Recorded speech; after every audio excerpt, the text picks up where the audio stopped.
অনুরাগের ছোঁয়া আজকের পর্বে দেখা যায় দীপা পুলিশকে ফোন করে আর পুলিশ সেনগুপ্ত বাড়িতে এসে উপস্থিত হয়। তা দেখে কুন্তলা ভয় পেয়ে যায় আর সেখান থেকে বেরিয়ে রুডিকে ফোন করতে থাকে।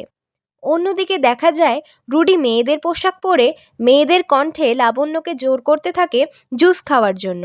সেই জুস খেয়ে অজ্ঞান হয়ে যায় লাবণ্য। অন্যদিকে পুলিশ দীপাকে বলে তারা সূর্যের লোকেশন ট্র্যাক করেছে আর সেখানেই যাচ্ছে। এ কথা শুনে দীপাও তাদের সাথে বেরিয়ে যায়, কিন্তু পুলিশ সেই লোকেশনে পৌঁছালে সূর্যকে খুঁজে পায় না।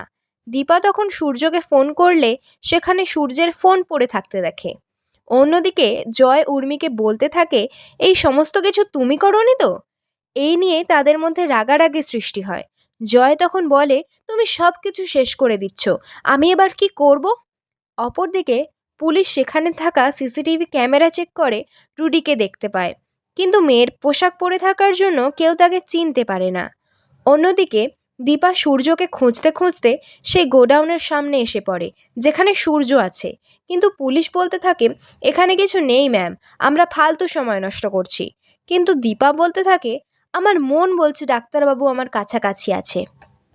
অপরদিকে রুডি জয়কে ভিডিও মেসেজ পাঠায়। সেখানে দেখা যায় লাবণ্য আর সূর্য অজ্ঞান হয়ে পড়ে আছে।